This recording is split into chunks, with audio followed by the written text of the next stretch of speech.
तो दोस्तों अब बात होगी जहीरुद्दीन बाबर के बारे में।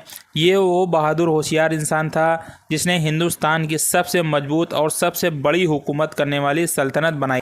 दोस्तों मुग़ल सल्तनत का नाम सुन के कुछ लोग उन्हें अच्छा समझते हैं और कुछ लोग उनको गलत बोलते हैं। दोस्तों यूट्यूब पे, फेसबुक पे और पूरे सोशल मीडिया पे मुग़ल के बारे में कुछ लोग अच्छा बताते हैं। चलो दोस्तों सबसे पहले बात करते हैं कि बाबर कौन था और बाबर हिंदुस्तान कैसे आया और आखिर हिंदुस्तान में आने के बाद उसने इतनी छोटी फ़ौज के साथ इतनी मजबूत और इतनी बड़ी सल्तनत को कैसे फ़तेह कर लिया। और साथ ही साथ हम जानेंगे कि बाबर का बाबरी मस्जिद के साथ क्या लेना देना है। दोस्तों आज के टाइम पे सभी लोग बाबरी मस्जिद को बाबर के नाम से जोड़ देते हैं और कुछ लोग का मानना यह है कि बाबरी मस्जिद को बाबर ने ही बनवाया है। बाबर की पैदाइश 14 फरवरी 1483 में एक ऐसे शहर में हुई थी जो शहर आज बेगिस्तान में पाया जाता है। जहीरुल मोहम्मद बाबर था। और बाबर के बारे में सबसे ख़ास बात यह है कि बाबर का रिश्ता बाप की तरफ से ऊपर जाकर अमीर तैमूर से मिलता है जो अपने दौर का पूरी दुनिया का सबसे बड़ा सुल्तान था। और दूसरी तरफ बाबर का उसकी माँ की तरफ से जो रिश्ता मिलता है वो मंगोलों के सबसे बड़े सरदार चंगेज़ खान से मिलता है। और अगर कहा जाए कि बाबर को अमीर तैमूर और चंगेज़ खान की बहादुर विरासत मिली है तो दोस्तों आप लोग ये जानते ही होंगे कि अमीर तैमूर की बहुत बड़ी सल्तनत थी, लेकिन जब अमीर तैमूर का इंतकाल हुआ तो उसकी सल्तनत को उसके बेटों ने कई हिस्सों में बांट दिया था। उनकी बटी हुई सल्तनत में से एक सल्तनत उज़्बेकिस्तान के इलाके में भी थी। ये सल्तनत अमीर तैमूर की 5 नस्लों के बाद आकर जहीरुद्दीन बाबर के बाप के हिस्से में आई थी और फिर बाबर के वालिद के मर जाने के बाद ये सल्तनत बाबर के हिस्से में आई। जिस वक्त बाबर अपने वालिद की सल्तनत की गद्दी पर बैठा उस वक्त उसकी उम्र सिर्फ 13 साल की थी, लेकिन अचानक से बाबर के चाचा ने उसके खिलाफ बगावत करना शुरू कर दिया। बाबर को अपने चाचा से लड़ाई करनी पड़ी और बाबर के हाथों से वो सल्तनत चली गई। उसके बाद बाबर कई सालों तक जंगलों में रहा। बाबर ने अपनी 30 साल की उम्र जंगलों में इधर उधर भटक कर गुजार दी। बाबर के लिए कई दिन तो ऐसे मुश्किल गुजरे कि बाबर को जंगलों में 2 वक्त की रोटी भी नहीं मिली, लेकिन बाबर ने कभी हार नहीं मानी। बाबर को जब ये महसूस हुआ कि वो अपने वालिद की सल्तनत को वापस नहीं ले पाएगा तो उसने अपनी सल्तनत को वापस लेने के बजाय अफ़गानिस्तान को फ़तेह करने का इरादा बनाया। बाबर ने सबसे पहले अफ़गानिस्तान के कुछ इलाकों को फ़तह किया और उन इलाकों को फ़तह करने के बाद हिंदुस्तान की तरफ रवाना हुआ।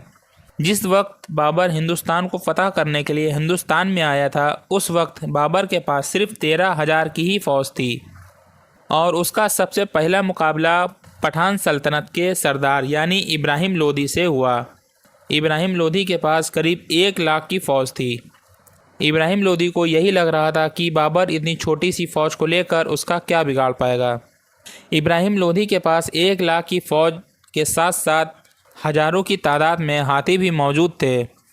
इब्राहिम लोदी के मुकाबले बाबर के पास हथियार भी कम थे, सिपाही भी कम थे और हाथी भी नहीं थे। इसके बावजूद बाबर को पूरा यकीन था कि वो इब्राहिम लोदी को आसानी से हरा देगा, क्योंकि बाबर के पास एक ऐसी चीज़ थी जो हिंदुस्तान में किसी के पास नहीं थी और वो हथियार था बाबर की ख़तरनाक तोप। आखिरकार एक दिन पानीपत के मैदान में बाबर और इब्राहिम लोदी के बीच जंग शुरू हो गई। इब्राहिम लोदी ने जब देखा कि मेरी फ़ौज बाबर के मुकाबले हद से ज़्यादा है तो उसने अपनी पूरी फ़ौज को एक साथ खुले मैदान में भेज दिया। लेकिन इब्राहिम लोदी की सबसे बड़ी गलती यही थी कि उसने अपनी फ़ौज को एक साथ बाबर के मुकाबले में भेज दिया था। जब पूरी फ़ौज खुलकर एक साथ हमला कर रही थी तो बाबर ने अपनी सारी तोपें चलाना शुरू कर दिया। जब बाबर की सारी तोपों ने गोले बरसाना शुरू किया तो उसकी गरज से इब्राहिम लोदी के सारे हाथी पागल हो गए और तोपों की गरज सुनकर इब्राहिम लोदी के हाथी उल्टे पांव भागने लगे और इस वजह से इब्राहिम लोदी के हज़ारों सिपाही हाथी के पैरों तले कुचल गए, जिसकी वजह से लोदी की पूरी फ़ौज में भगदड़ मच गई। बाबर ने जब अपनी दुश्मन फ़ौज के ऐसे हालात देखे तो अपनी छोटी सी जो 13,000 की फ़ौज थी से एक साथ हमला करने के लिए बोल दिया।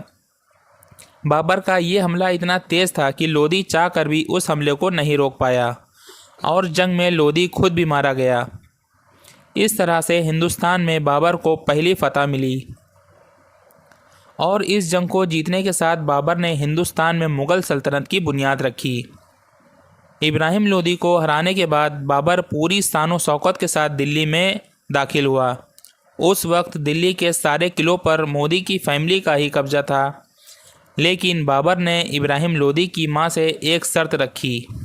बाबर ने इब्राहिम लोदी की मां से इस शर्त के साथ वो किले खाली करवा लिए कि मैं लोदी की फैमिली के किसी भी मेंबर को कुछ नहीं कहूँगा। बाबर इब्राहिम लोदी की मां को हमेशा अपनी मां का दर्जा देता था और मां कहकर ही पुकारता था। लेकिन कुछ सालों के बाद इब्राहिम लोदी की मां ने बाबर से अपने बेटे इब्राहिम लोदी की हार का बदला लेने के लिए बगावत शुरू कर दी और यहाँ तक बाबर के खाने में जहर भी मिलवा दिया। लेकिन बाबर को जब इस बात की खबर हुई तो बाबर ने उन्हें कैद करवा दिया और उसके बाद कहा जाता है कि कुछ दिनों के बाद कैद खाने में ही इब्राहिम लोदी की मां का इंतकाल हो गया। दोस्तों, दिल्ली की सल्तनत पर बैठने के बाद बाबर के सामने जो सबसे पहली मुसीबत थी वो थी मेवाड़ का राजा राणा सांगा, क्योंकि राणा सांगा बाबर की सल्तनत को कबूल करने के लिए हरगिज़ तैयार नहीं था, क्योंकि बाबर को हिंदुस्तान में राणा सांगा ने ही बुलवाया था। राणा सांगा ने बाबर को ये खत लिखा था कि तुम भारत आ जाओ और भारत को जालिमों के हाथों से छुड़वा लो।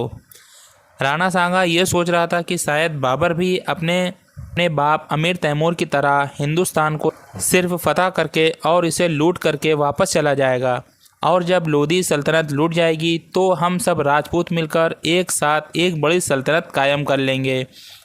लेकिन इसे इस बात का ज़रा भी शक नहीं था कि बाबर इब्राहिम लोदी को हराकर हिंदुस्तान में ही रहकर सल्तनत करने लगेगा।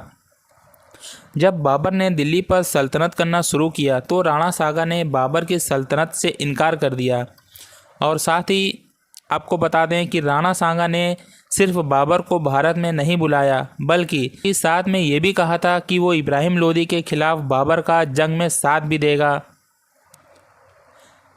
जब राणा सांगा ने बाबर को भारत में बुलाया था और साथ में ये भी कहा था कि वो इब्राहिम लोदी के खिलाफ बाबर का जंग में साथ भी देगा, लेकिन जब बाबर हिंदुस्तान में इब्राहिम लोदी के खिलाफ जंग लड़ रहा था तो राणा सांगा अपने इलाके में ही बैठकर यह सब चुपचाप देख रहा था और उसकी मदद करने नहीं आया। इस वजह से बाबर राणा सांगा से ज़्यादा नाराज़ था और आखिर दिल्ली का सुल्तान बनने के एक साल बाद यानी 1527 को राणा सांगा और बाबर के बीच एक ज़बरदस्त जंग शुरू हो गई। बाबर ने अपनी ज़बरदस्त होशियारी और तोपों के जरिए राणा सांगा की फ़ौज को थोड़े ही लम्हे में हरा दिया। राणा सांगा को जब ये महसूस हुआ कि वो अब इस जंग में नहीं बच पाएगा तो वह बीच में जंग छोड़कर पीठ दिखाकर भागने लगा, लेकिन बाबर ने राणा सांगा का पीछा नहीं किया।